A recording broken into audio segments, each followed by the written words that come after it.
Good morning, good afternoon, and good evening, everybody. Welcome back to TerickTime. Thank you so very much for stopping by today. I truly do appreciate it, and I hope you are having a fantastic day.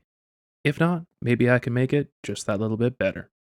In the last episode, we did a ton of building, over 9,000 blocks to be accurate, but we started out by building this fantastic foyer in the first tower we have, and then things got crazy. The other half of the mega base is now up. It is amazing. I am in love with this place. It is absolutely spectacular. Look at it.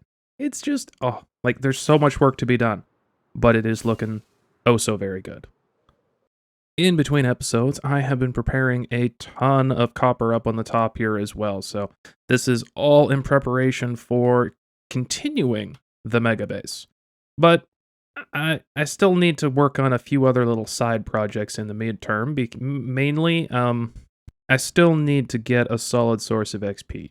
So we've made progress up at the villagers, but we need to get that place functioning for some experience real quick here. So I've got a couple great things all lined up and ready to go. We just need to get at it. Oh, and before we go flying off into the sunset, I did a wee bit of off-camera mining because I thought I was going to need lots and lots of copper, which I do, but now I have an obscene amount of copper.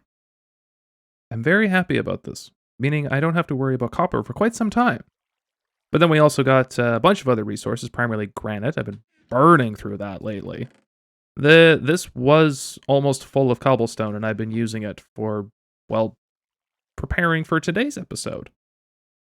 And then, nope, not that one. I managed to go get some deep slate as well, because I got down to like 3 stacks of deep slate, so this is amazing. And then went and got some other amazing resources, diamonds, the redstone. The redstone I have been burning through very quickly, and there's a little bit more here as well. So some great resource gathering was completed. Just by myself, hanging out. There's a creeper. Mr. Creeper, you are not welcome here. I really should close this off. We should close this off, but not right now. And now we need to get going. But before we head up to the villager area, we just need to make a quick little pit stop at the Lush Cave. And apparently I landed really... Huh. We'll take the stairs down this time, so I don't splat again. That was... I'm gonna have to watch that back. I don't know how I splatted there. That was weird. And here's my stuff. Okay.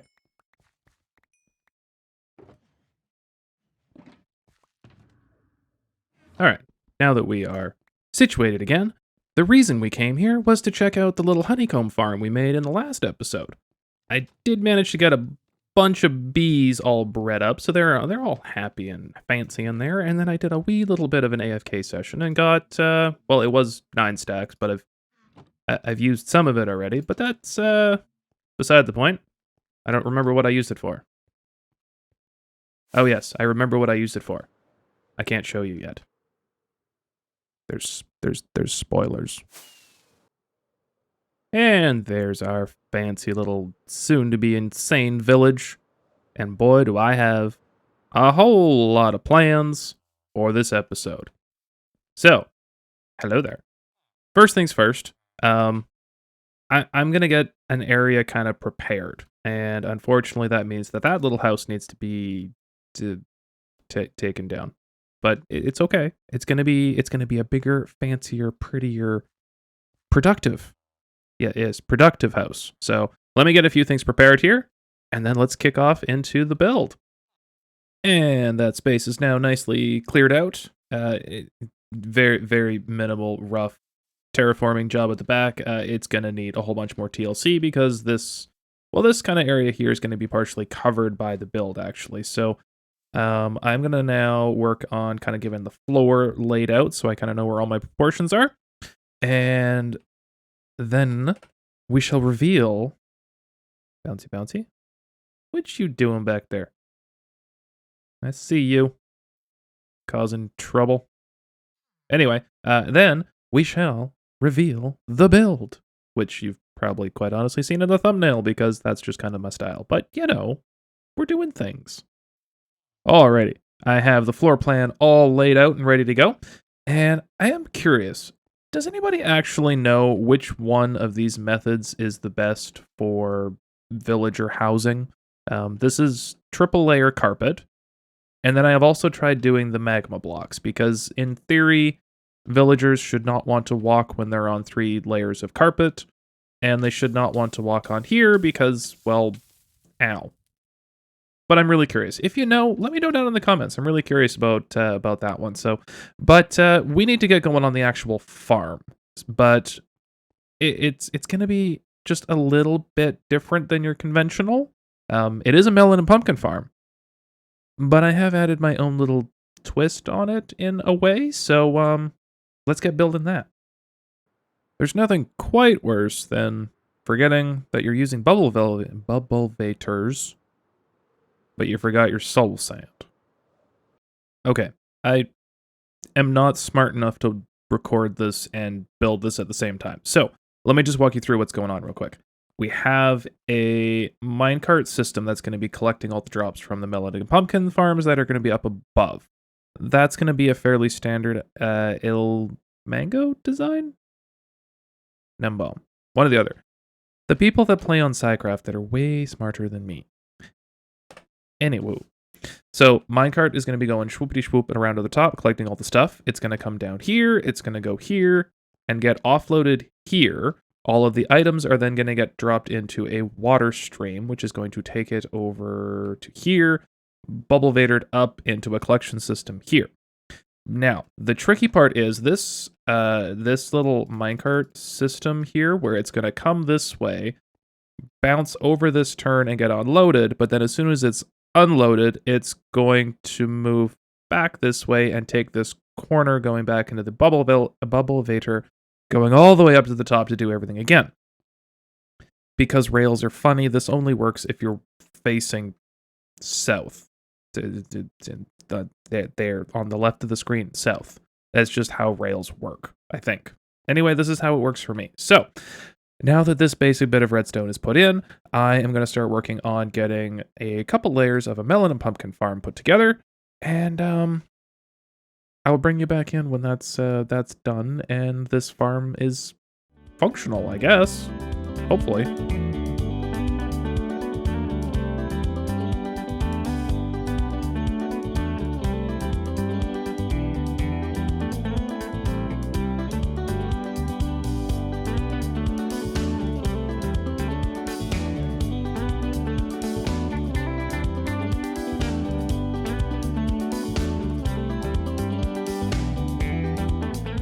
Alrighty, so we've got the farm all built up now. This is starting to produce. We've got our first little melon right there. So we've got everything hooked up and finished here. Oh, I did forget a block of a block and a redstone dust on the unloader here. So that is now working properly.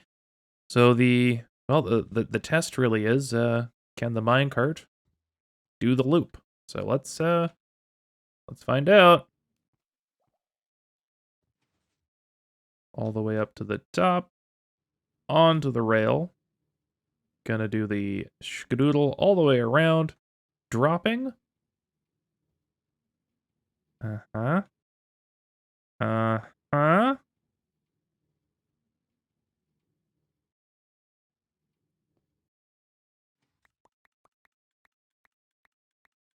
I got my first melon. What is that? Is that a glass pane? Weird. Oh, from the house, right, the house. All right, now that the farm is functioning, not pretty, don't worry, I will not be leaving this tower like I left that tower. That's just not gonna happen. So this is gonna be pretty. But in the interim, I think this giant hassle of getting villagers in place is the next order of business. So I think I'm going to kick this back into a little time lapse. We're going to try and get some villagers wrangled and lock in some melon and pumpkin trades. It's the and pumpkin part that may get annoying. So yeah, let's see how this is going to go.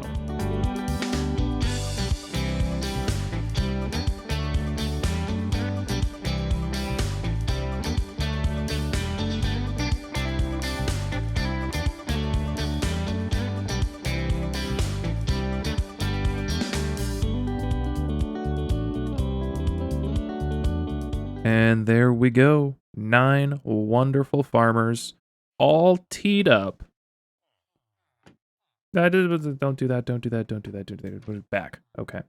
9 wonderful farmers, all teed up to trade pumpkins, and they'll all get melons as well. But I'm starting to realize, there was a couple accidents, unfortunately, but we won't talk. It's okay. Don't look. It's fine. We really should have probably done the storage for this, because yeah, I've been trying to pick this up, but it's not working so good. So I think storage is going to be the main thing that we need to do right now, and then well, we got to make this a whole lot prettier. So, and there's more. Just it's constant. Okay, storage. Storage first.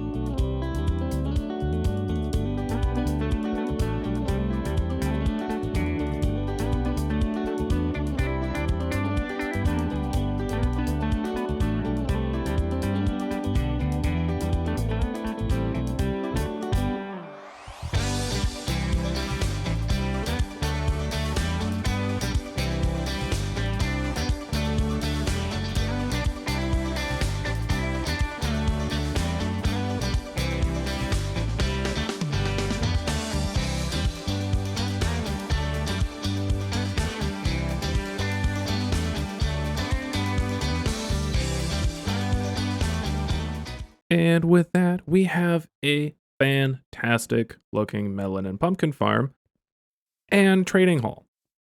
So I've gone ahead and done some of the interiors here. So on this side here, we have the storage system, which has been doing very well.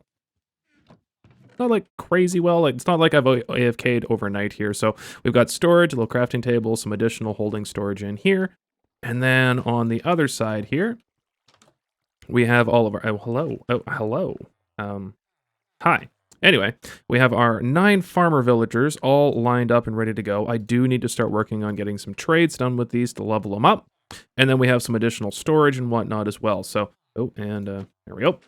And yes, I have done the sideways doors. So these doors are classified as closed, and that's open. So I won't have to worry about zombies potentially coming and busting their way through. Although I do need to let a zombie come through here intentionally because, well, with limited time being here, like I'm not going to be here all the time. So I do want to zombify those fine folks in there. Just don't tell them yet. I haven't figured out how. But a few things I need to still work on is, well, the landscaping. It's not so good over here. So let me just free camera this real quick for a second. So this side here, it's floaty and it's not good. So I'm gonna take some time to figure out some landscaping here. Just kind of finish up this side of the build. Do a few tweaks along the front here, and then I will bring you back in for a grand reveal.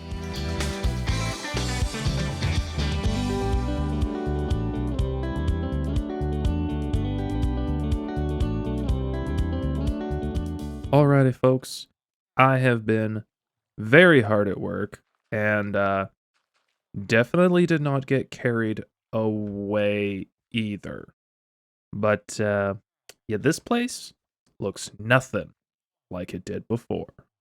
And would you look at this place? I have converted all of the paths over to cobble. I've been throwing in custom trees. I've left I left the little kind of gardens that were existing here because I kind of like them, but I have tweaked them, so there's a whole bunch of extra composters here to give the villagers jobs, but kind of thought this was kind of like a community garden spot. You know, something a little fun for the army of villagers I have, because I had a big villager leak. They just, well, I got rid of this holding pen, and then they just scattered and ran, and I was not about to try and herd them up, so they're just all free range villagers now, and they have lots of iron golems to protect them, so everything's fine, everything's fine. And quickly before the night sets, I have done the terraforming I promised on this side of the build, so we're gonna free camera this one a little bit here just to quickly show. Oh yeah, look at that. So I have come in and made a little custom cliff base here, kind of added this stone brick retaining wall, a little bit more stone in this area, and then made a whole bunch of fields down at the lower bottom here. It sets the mood, shall I say. I love it. I love it so very much. It's such a cool little spot now. The village is really starting to come together. And I guess it's nighttime because everybody's scattering. But I really hope that you can kind of start seeing the vision I have for this village, just kind of tall, majestic, and, you know, some bold colors. I really like how this stone, pardon me, thank you. I really like how this stone tower has kind of come together. It's a little bit simplistic, but it's detailed enough that it just looks, oh, I love it. I love it so very much. And I've even spent a whole bunch of time with the farmers. We spent so much time building this place up that I had 6 shulkers of potatoes out of the big old potato farm. 6 shulkers of potatoes. And a whole bunch of